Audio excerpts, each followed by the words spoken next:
Good afternoon and welcome to this conversation on Erdoğan's Turkey Explained.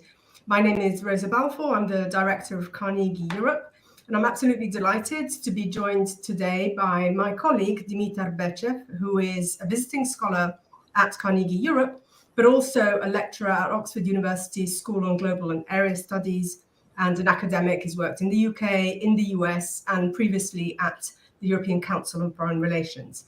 I'm also joined by Asli Aydıntaşbaş, who is a senior fellow at the European Council on Foreign Relations after a long career in journalism, working in Turkey mostly as a commentator for Milliyet, as an anchor and commentator for CNN, the Turkish CNN, and for Sabah. And we will soon be joined also by my other colleague, Marc Pierini, so I'll introduce him when he's able to join us. Now, the opportunity for organizing this discussion really comes because Dimitar has published with Yale University Press a book, fantastic book, Turkey Under Erdoğan, How a Country Turned from Democracy and the West. And it was published literally just a few weeks ago during the month of February. So it's a great moment to unpack this narrative that Dimitar put together. And I must say, I thoroughly recommend the book because it's not only exceedingly interesting, but it's also very readable. And it's a great way to understand contemporary Turkey. So, but before we actually move into understanding some of the main arguments that Dimitar develops in his book, Turkey is on the minds of many of us when we're looking at the aggression, the war in Ukraine unfold. Turkey has been, it appears, or there are some comments and suggestions that maybe Erdoğan is eyeing a potential negotiating role in this conflict. Turkey has been developing quite a deep relationship with Russia since 2016, but is also a member of NATO, is also a partner of the United States, is also a candidate for accession to the EU, and of course has also a relationship with Ukraine. So how Turkey is going to position itself in this present war is actually a question that we've all been asking. So I was thinking, Dimitar, maybe we could start from this and get your views on what's happening now before we actually move on to talking about your book. So Dimitar, where do you think how does Erdoğan see Turkey at this moment? Is it a crisis? Is it challenging its position, or is it more of an opportunity? What do you think? Well, first of all, let me thank you, but also to my fellow panelists for being part of this event. Over the years, I've read Asli's stuff, and also I've had a chance to read and talk to Marc on a regular basis, and I must say I've learned a lot. So anybody out there to follow those two excellent scholars and analysts on all things Turkish. Back to your question, Rosa, I think it's a mix of both. It is a crisis Erdoğan would rather not have to deal with. He has benefited from being in the middle, doing strategic business and cooperating economically with the Russians. But likewise, Ukraine, for a long time, it's not something that starts yesterday, has been a friend of Turkey. Really, you can look at the development of commerce. You could look at the long-standing, by now, military defense cooperation, the fact that Ukraine is just across the Black Sea, and also ethnic issues. Turkey looks at itself as the king state for the Crimean Tatars, and at a time when you have the Nationalist Action Party deeply involved in governing Turkey. That's not an important issue. But now that the war is a fact, Turkey has to find the right balance, and it's difficult, it's elusive, because there are certain red lines, how much Russia can tolerate Turkey being supportive of Ukraine. And Turkey has done stuff. I mean, remember back in October when the Turkish Bayraktar drone delivered the strike and Kiev made a lot of fuss about it. Turkey has rhetorically supported the Ukrainian position on Crimea since day one, annexation. But also Erdoğan and also the Turkish elite feel vulnerable to Russia. That's a lesson learned from the crisis in 2015, 2016. Syria is out there, refugee pressure is there, and Erdoğan is facing a tough re-election challenge. That's something that we'll revisit later in the conversation.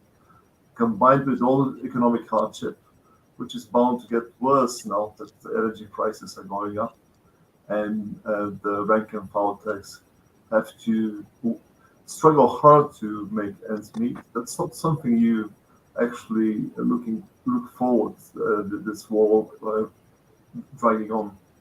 But in any crisis, there is an opportunity, and Turkey, since the 4th of February, when Erdoğan actually went to Kiev, has been touting this role as a mediator. Now there's an opportunity on Thursday when in Antalya on the Mediterranean coast, both Sergei Lavrov and his Ukrainian colleague Dimitar Bechev will be meeting, with Turkey hosting the meeting. So it's clear that Turkey wants to do something about it and to materialize its on its support to Ukraine, and also its connection to the Russians. And finally, going back to previous crises, because the war is unprecedented, but it's not the first time Turkey is facing such a situation. The first time was Georgia in 2008, and then the second time was the annexation of Crimea. Turkey has been risk averse, trying not to be harmed by the situation. Even in 2008, remember how Russia kept those trucks, or some of you might remember, on the border, delivering Turkish goods to the Russians.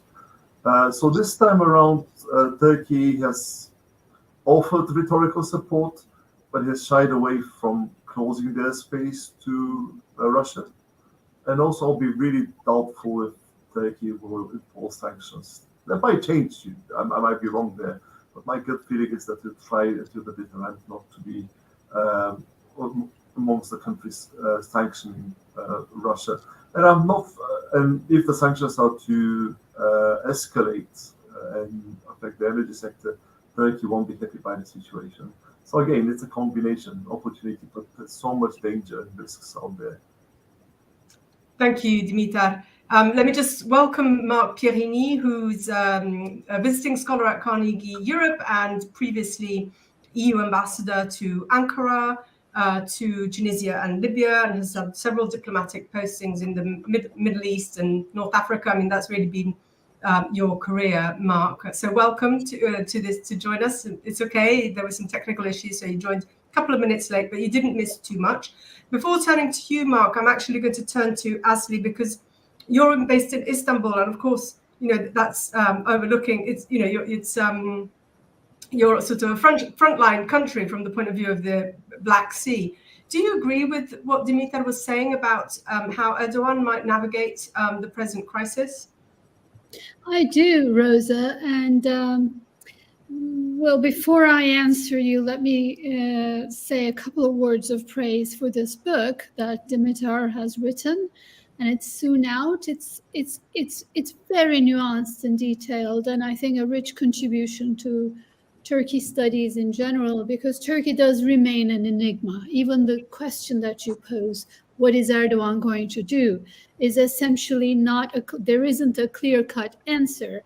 And what I like about this book is the fact that he doesn't just talk about policies and foreign policy, but also on the slogans and the language and the buildings and the bridges and all types of things, and certainly Erdoğan's dilemmas as well, giving us a sense of Turkey as a whole beyond this man. So very, very appreciative of the book.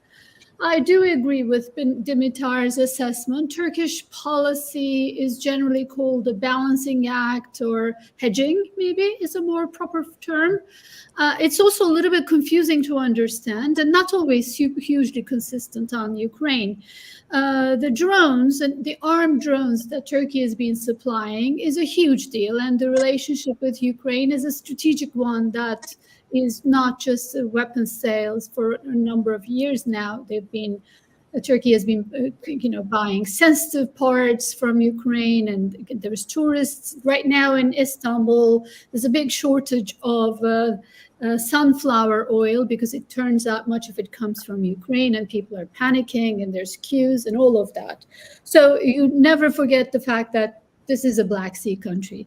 But on the other hand, yes, Erdoğan has been very close to Putin, has developed a strange, twisted, complex relationship, which is being called a competitive cooperation, whereby they fight and agree to disagree in Libya, in Syria, and certainly in the Caucasus recently.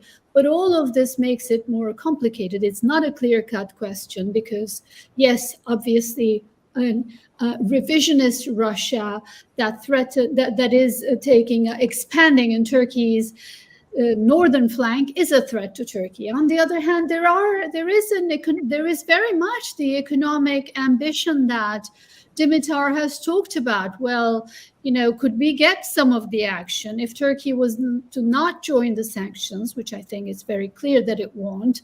Could it become an economic lifeline to Russia? Could some of the oligarchs bring their yachts and boats and money to Turkey? And in the end, could we get away with it?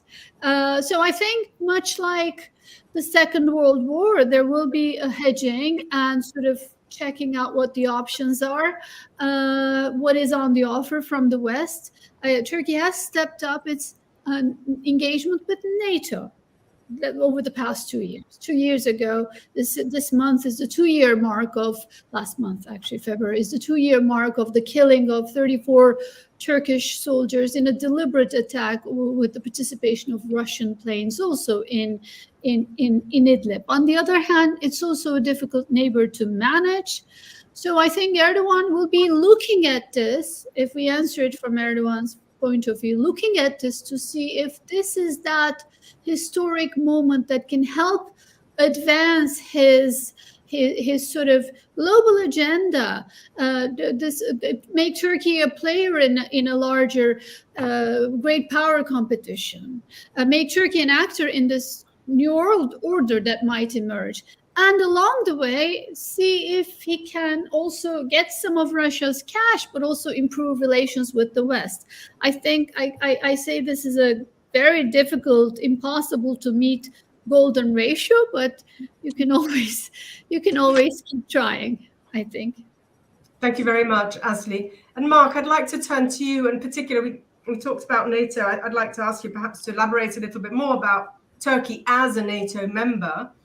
Many observers have been commenting how united NATO has been in the present crisis, but we know well that there's a difficult recent history of relations between Turkey and the rest of NATO, but also Turkey's role on the Black Sea as guarantor of the Treaty of Montreux and the type of security role that it can play in the context of the present crisis. Yeah, thank you, Rosa. Well, first of all, like Asli, I'd like to give a word of praise to this momentous book because it has so many details and so many insiders' details that this is not a book written by a Yabancı. It's really by an almost insider. You could almost run for office in the Turkish parliament. Anyway, jokes apart, a couple of remarks on the book. You describe, Dimitar, this journey from democracy to autocracy, and like many of us, you do not tie it to one single moment. You mentioned 2008, you mentioned the Gezi protest, several other things, including a series of moves that sometimes took the West by surprise, like what you call doubling down on Libya, on Nagorno-Karabakh, after having so many problems with Western countries about Syria. So inevitably, your book raises, for me, a question. Was this one-man rule system that you describe, was it a plan from the outset? Was the accession process thoroughly espoused by the Prime Minister of the time, Erdoğan, when he got the approval of the European Council in 2004? Was it just a pretext to send the army back to the barracks? That is a very big question. Another very interesting part of your book I like a lot, and it corresponds to my own experience for more than 5 years in Ankara and in Turkey, is the way in which Erdoğan and his party have appropriated and refashioned the Kemalist legacy. That has been a very complicated process, but it is extremely interesting to see how there is a kind of demolition process on the one hand, role of the army, lifestyle, and so on, or even not ever using the Çankaya Palace in Ankara, and also seeing that some important symbols, portraits at the airport when making speeches, Anıt Kebir, and so on, all of that remain. Now, of course, we have to talk about the current situation. I tend to see the current balancing act of Turkey as a very risky one, and in several ways. One is simply the political model. After all, the one-man rule system in Turkey is modeled in many different ways to the Russian model, to Putin's model. But Putin's model is now a wreck, at least in the eyes of more than half the world, and it will probably not recover during Putin's lifetime. So is the one-man rule system in Turkey still a valid proposition when your closest neighbor applying this model is losing it? Not necessarily militarily, but politically. That's one thing. The second importance of the invasion of Ukraine is, of course, that Turkey is involved with both partners. You say it, we all say it, certainly at Carnegie. And if we look at 2019, the delivery of S-400 missiles to Turkey by Russia, this was certainly, for me, a defining moment in the journey, in Turkey's journey away from the West. And it's not a journey or a move that you can easily recover or go back to the previous situation. But if we look at it from the point of view of Russia's military operation now in Ukraine, you see how convenient it has been to have literally frozen Turkey as a NATO asset in the current litigation. If you look at operations, of course, from public sources, so we don't see it all, but you see that over Romania, over Hungary, over Poland, over the Baltic states, you have daily and nightly NATO operations. Lots of fighter jets flying, refuelers, listening aircraft, and so on and so forth. Probably useful to some extent to the Ukrainian military. But you see none of the Turkish forces there. Why? Simply because Turkey is in a very difficult position. You even see assets from NATO taking off from Cyprus, Royal Air Force, from Crete, US Air Force. They're not even overflying Turkey because you have S-400 there and their acquisition radar.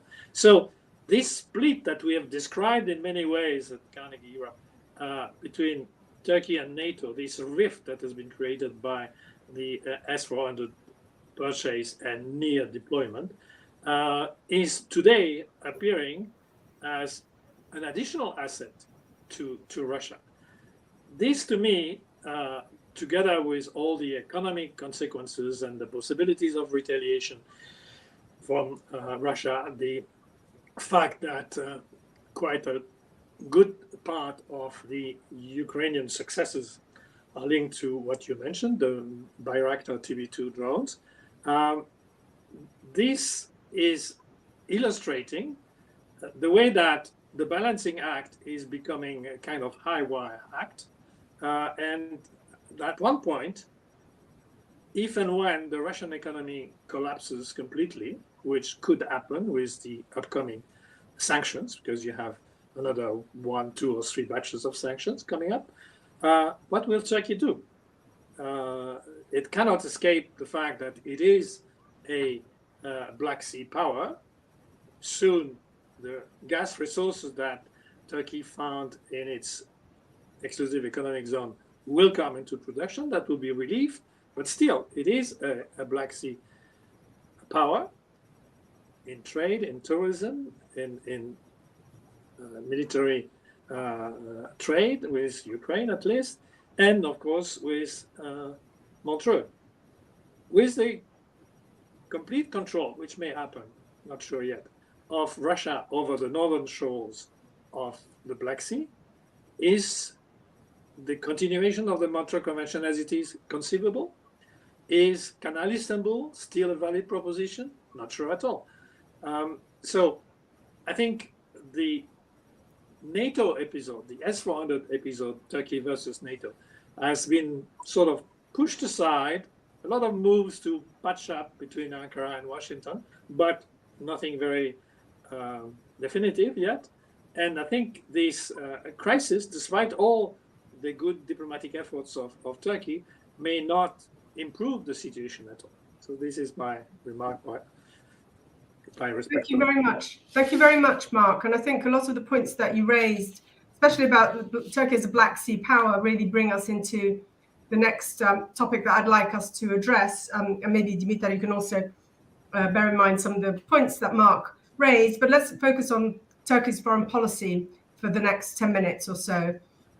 Your book, you do an amazing job of explaining how Turkey Erdoğan shifted its vision, his vision of Turkey from being on the periphery of the West towards being the center of its own smaller empire. And indeed, it's on the Black Sea, it straddles into the Middle East, into Russia.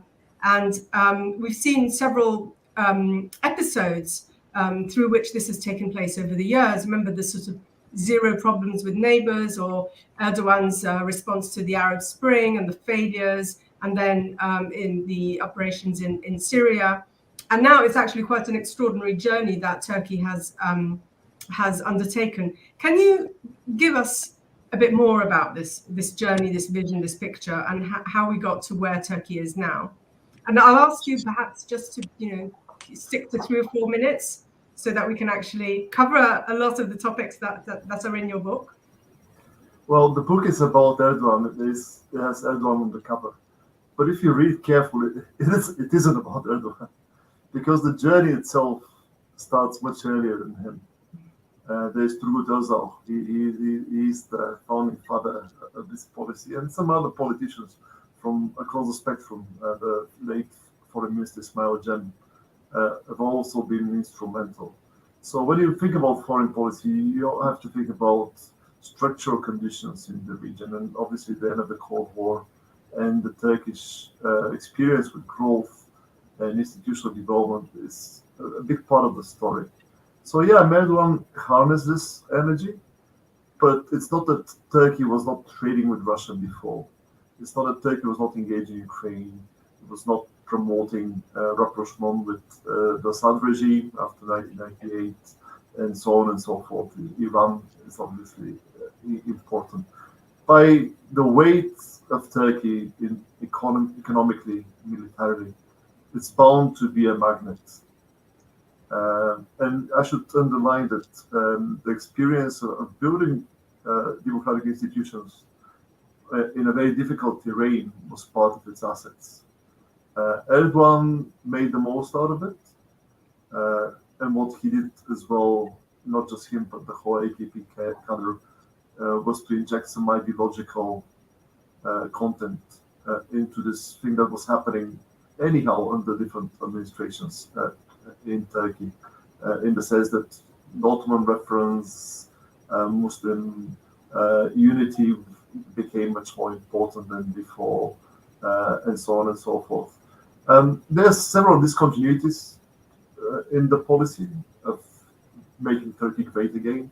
In the early days, it was about trade, it was about economy, it was about people-to-people contacts. So Turkey was really banking on soft power.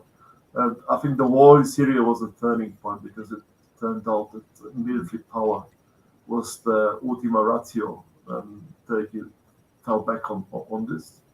And the policy became much more defensive because the Kurdish connection and kind of making my way from external into the internal. The Kurdish factor was probably a positive thing that Ankara could use because there was a peace process, peace negotiations before that.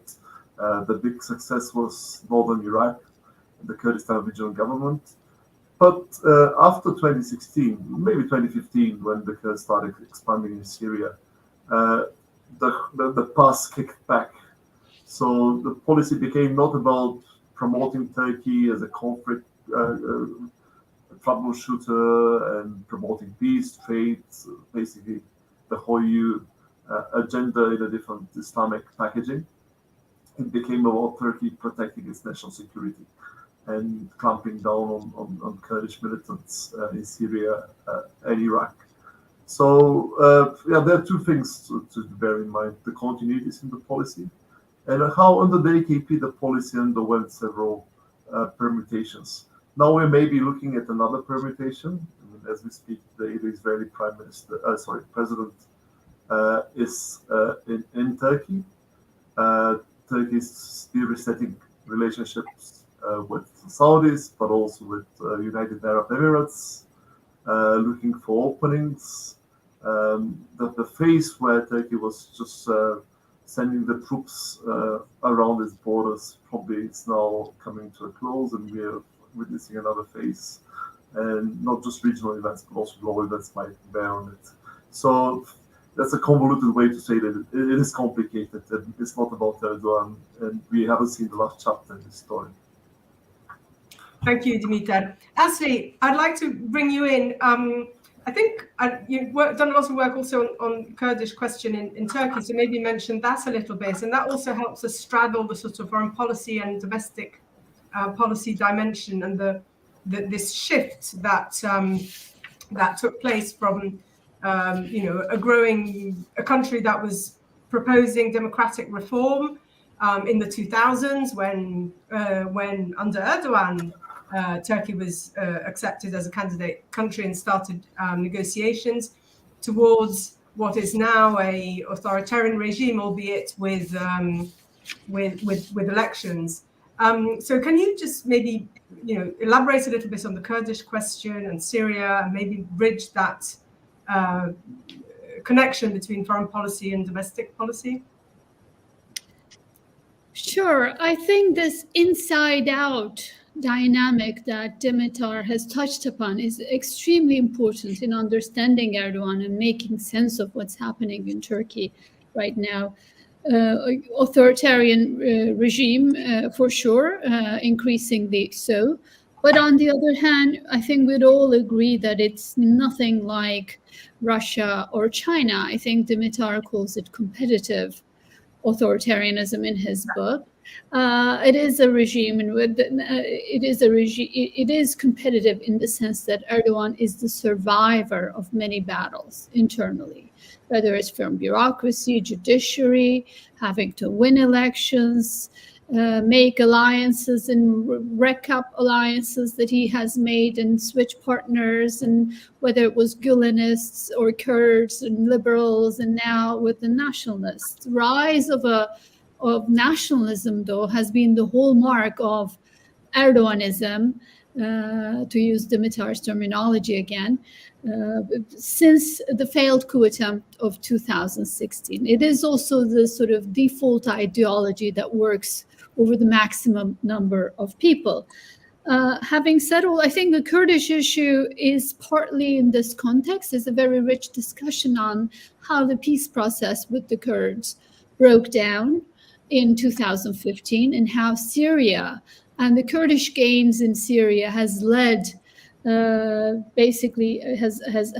led to a coalition between Erdoğan and nationalists and perhaps the security cadres that wanted a hardline position on Turkey. What is very interesting is this intersection of Islamism and anti-Islamism and nationalism and a little bit of Ottomanism and perhaps a little bit of secular nationalism that produces this sort of hugely anti-Western sentiment and this notion that Turkey is on its own, that Turkey needs to be a solo player, a lone wolf in this big bad world out there. And I think that sentiment has been very much shaping the policy towards the Kurds. The question is, and one more point perhaps, is the pragmatism amidst this ideological confusion in different groups and lobbies and cadres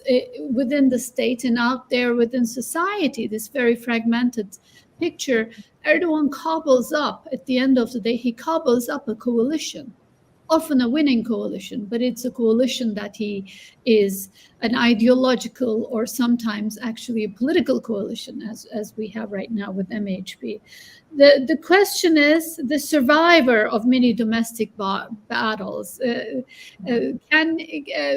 What's the next phase for him? I think that pragmatism has been one of the hallmarks of his period.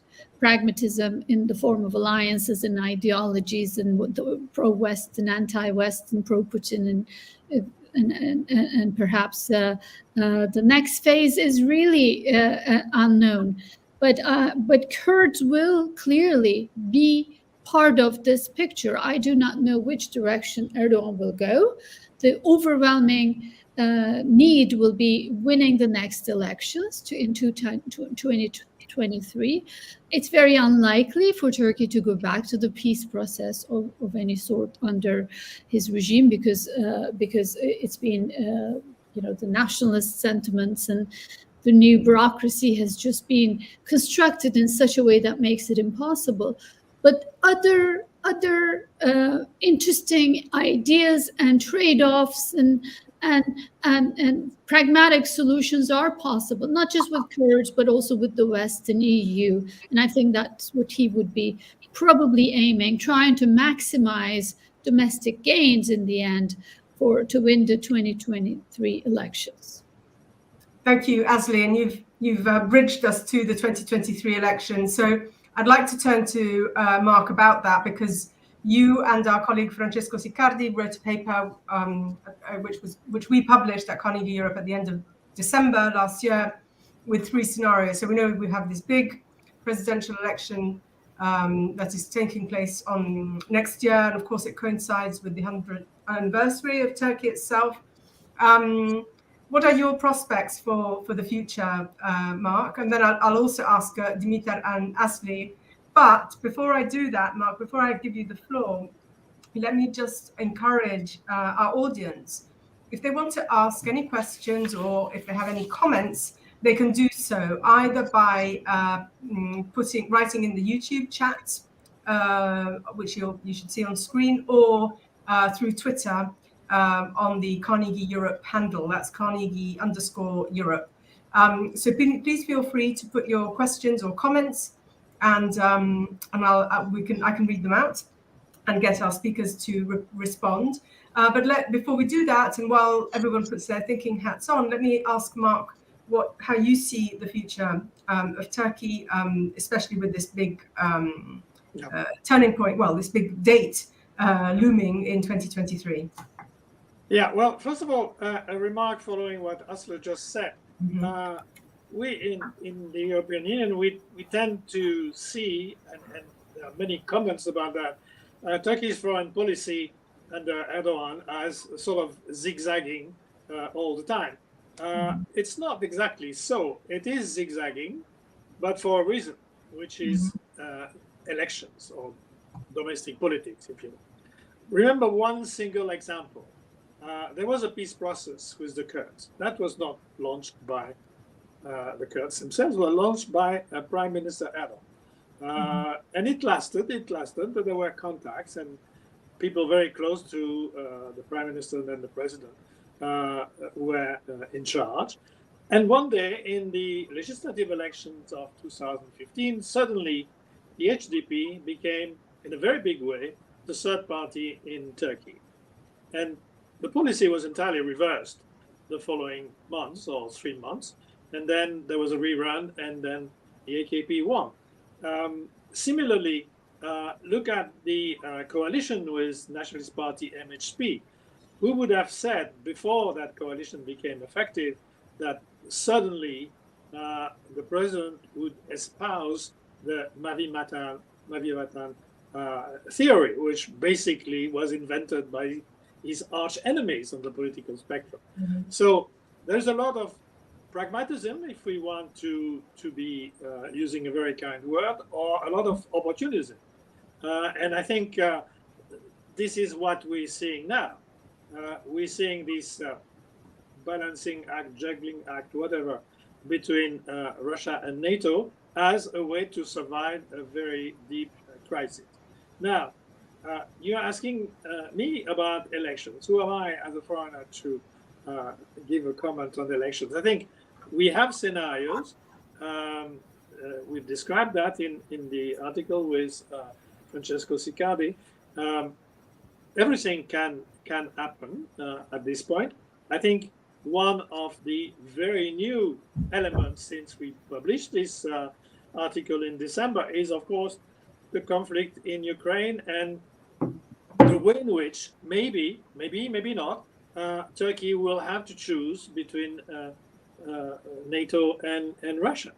At the moment, the only thing we're certain of is that Russia, I'm talking about today, Russia is not compromising, so the advance is continuing. The Grozny methodology, that is, raise everything and talk later, is being applied by Russia in a very predictable way.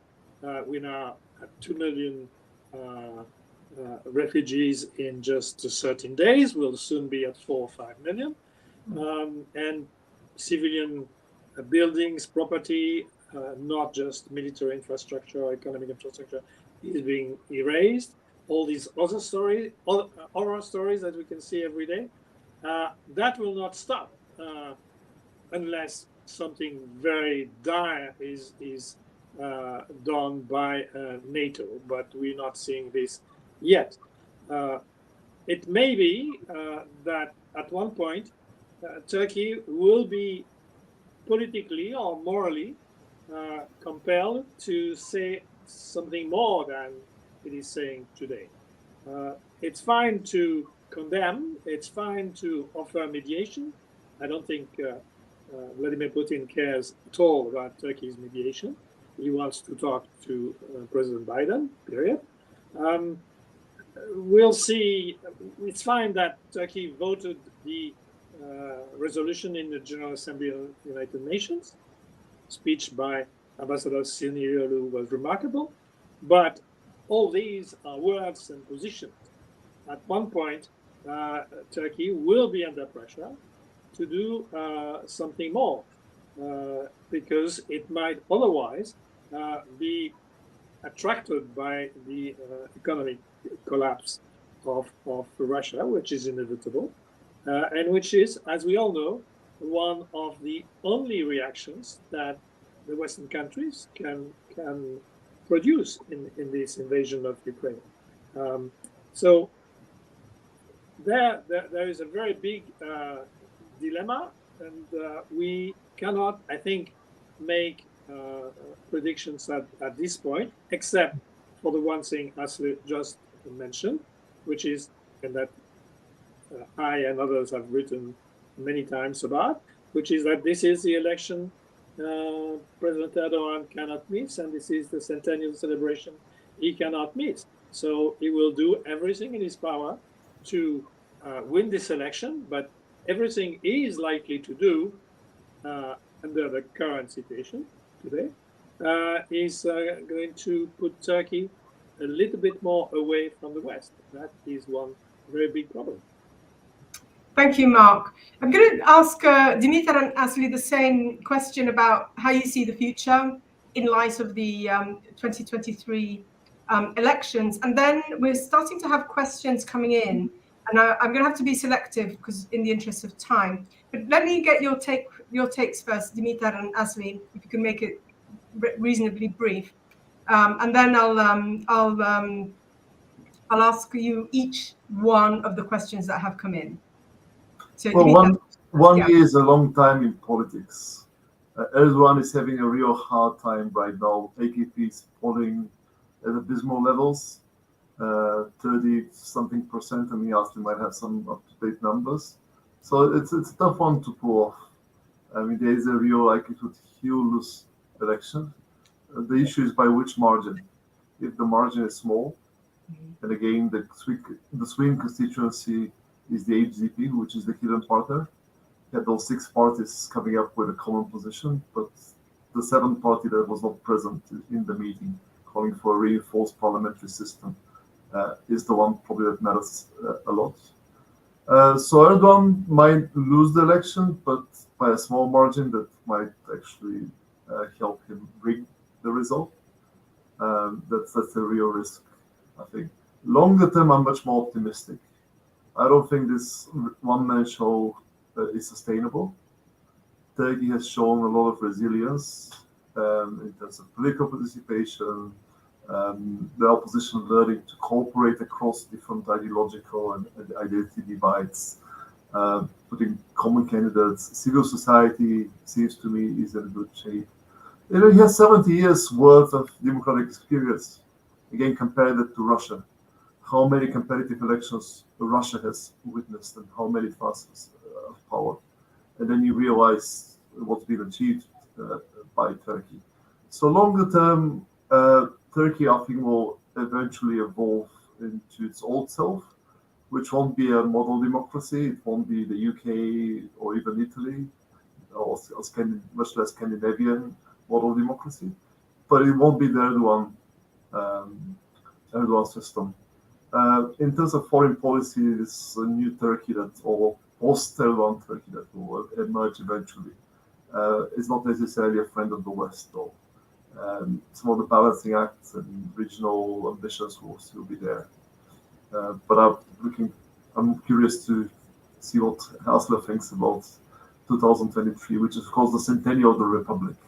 And it goes back to something about what Marc said about the fusion or the selective appropriation of Republican mythology by Erdoğan. Asli, please. Well, I mean, look, he could win or lose. That sounds like an easy answer, but he could obviously also lose. I think there's generally a difference in terms of the outlook, the analysis that is provided by analysts who live outside of Turkey, who tend to think that he will probably not do his best and not lose, whatever it takes. And then the atmosphere inside Turkey tends to be a bit more optimistic. I'm not necessarily saying that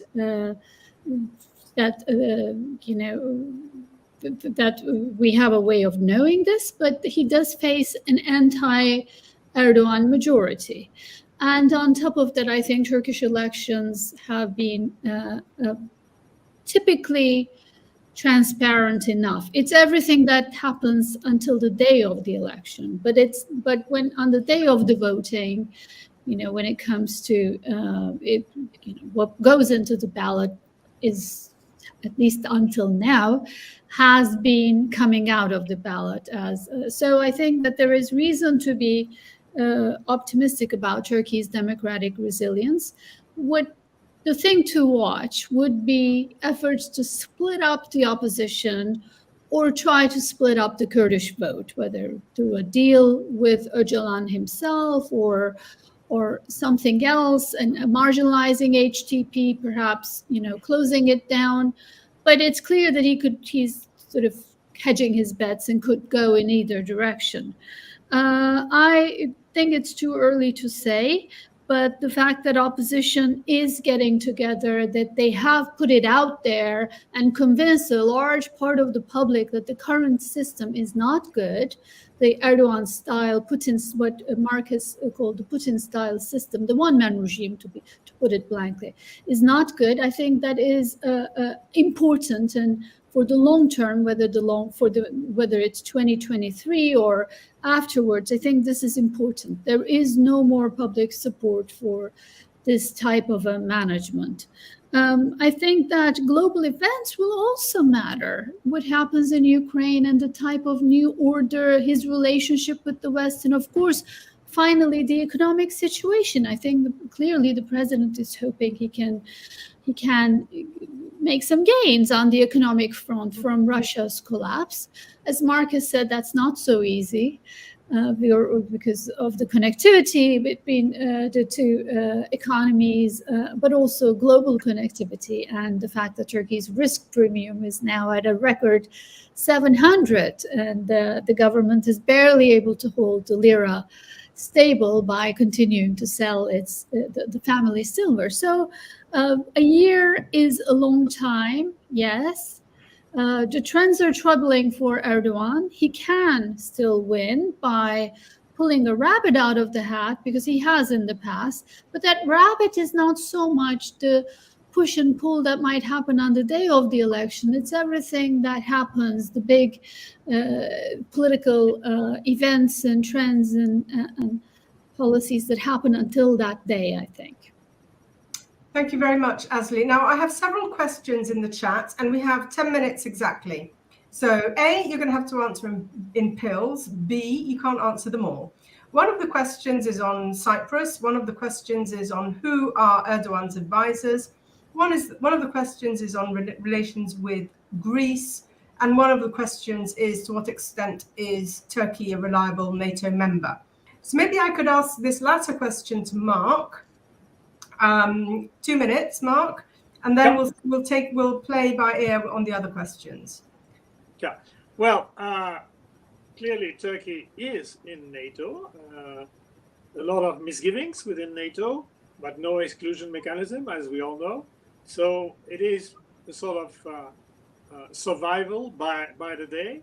As I said earlier, with a couple of examples, there is a lot of prudence in NATO operations today vis-à-vis Turkey, including avoiding overfly of Anatolia or even the European part of Turkey. The difficulty will be in what exactly remains of this Russian invasion. We don't know at this point, but it could be what Putin has explained from the beginning: a complete demilitarization and neutralization of Ukraine. It could also be a retreat by Russia to Donbass and Crimea, and some sort of arrangement on a semi-neutrality or whatever. Who knows? We don't know yet. But what we see is that the campaign is a lot more difficult than expected by Russia. We have 2 or 3 generals already killed in action, and many other officers. An enormous amount of gear destroyed. So we don't know where this is going, other than more suffering, of course. Can I say something on this front, just very briefly? Yeah. I mean, the military aspect is very important for Turkey, because this is the second time after Karabakh where you see NATO doctrines prevailing in confrontation with Russia. So Russia as a conventional power is not as scary. I mean, it's obviously much stronger than Turkey. But if you're any Turkey general or strategist, you see the loopholes as well in how Russia is not as powerful as before. And Turkey has learned how to condition Russia. That's another something that happened after Egypt that Asli had mentioned. Russia learned how to condition Turkey in 2015, 2016, but also Turkey has learned how to push back Idlib, Libya, Karabakh, and now Ukraine is doing a little bit of that too. So that's not unimportant if you sit in Ankara. Yeah, an important point is that if Russian forces are slowed down right now for the past 12 days, it's in part, I'm not saying in a large part, but it's in part due to the Turkish drones. So that has a price between Russia and Turkey. We're not seeing this yet because Russia has a lot of reasons to manage Turkey quietly, but we may see that in the coming weeks. And then what happens between Turkey and the new Ukraine? Whatever happens, there'll be a new Ukraine, which will not resemble an EU member, certainly not anytime soon. It may not be a completely Russian assimilated country. So will, for example, if there is a somewhat independent government in Ukraine, would Turkey continue to sell armaments? Well, it can be drones, but it can also be armored personnel carriers, it can be many other things.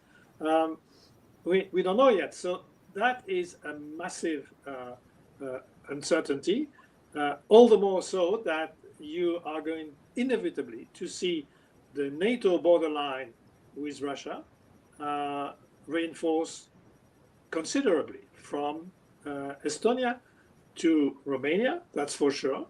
I even have one member of my family who is deployed with the French forces in the south of Romania. And you see that every day in the news. And there's a lot more than you see in the news, of course. And then you have this big void at the bottom of NATO, at the southeastern end of NATO's flank with Russia, which is called Turkey.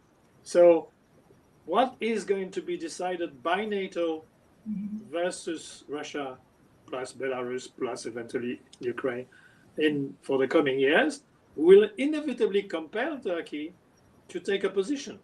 And this is where I do not see politically and militarily an easy continuation to this balancing act. Asli, can I ask you, bring you in now? There's a question about who are Erdogan's advisors. And the question, it's saying he's, probably Erdogan is one of the best strategists in this part of the world. Would you agree with him being good, not necessarily with what he does? And who are his advisors? Give us a flavor. He's clearly a risk taker. That's one. Secondly, I think he does something which Western leaders do not do. In a cynical way, I should say, trying to play powers off one another. I mean, you have to look beyond his statements when he actually is mad at Biden for not being able to meet him. Then you see him, running to Sochi and meeting with Putin and coming out with strong statements about a new relationship with Russia, when what he's saying is, I'm mad at you for not meeting me. And lo and behold, he does end up getting a meeting. So I think as a medium-sized power, Turkey has projected a power in its region beyond its full economic capacity, for sure. So projecting power with a relatively average hand, but and I think there's been a lot of attention on drones and everything. But when it comes to MENA, Erdogan's advisors are it's not so much his advisors, but it's who he is, the pragmatism from following policies from zero problems with neighbors to something that was during the Arab Spring more Ikhwan friendly, Muslim Brotherhood friendly, to neo-Ottomanism, to sort of this solo lone wolf regional power, strategic autonomy, to something now which will be the next phase, pursuing waves of normalization with countries like UAE and Israel, and Egypt, which were considered real rivals, if not outright enemies, until a year ago. So I think this is more than the advisors. It's this pragmatism and the risk-taking capacity that singles him apart. And I think that in an interesting way, Marc has talked about Turkey having to be forced to choose sides. I think the tendency, based on a sort of a character analysis, would be to pick the winning side, whoever that may be. Thank you, Asli. We're nearly coming to the end. So, Dimitar, Quickly, if you can give us in 2 seconds something on Greece. You're an expert on the whole region, not just on Turkey. So can you give us something on Greece and Cyprus in 30 seconds, or is that asking too much?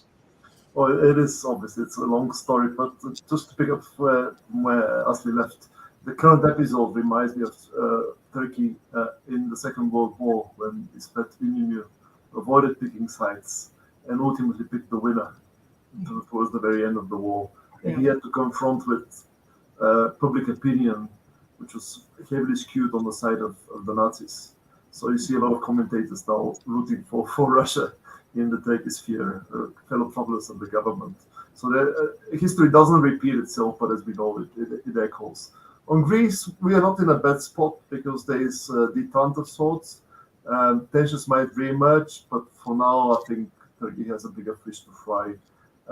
By the way, that's something that has implications on the Black Sea as well, because as Marc said, France is doing some heavy lifting in Romania. And because France is with Greece, that creates some difficulties with Turkey re-engaging with NATO. Had it been another member state, Germany or somebody else, probably would have been easier to contribute more to this policy of deterrence. Mm-hmm.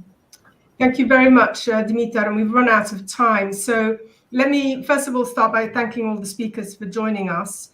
Let me also encourage you all to look up Turkey under Erdoğan, how a country turned from democracy in the West. Dimitar, there it is. Yale University Press, just published literally in February.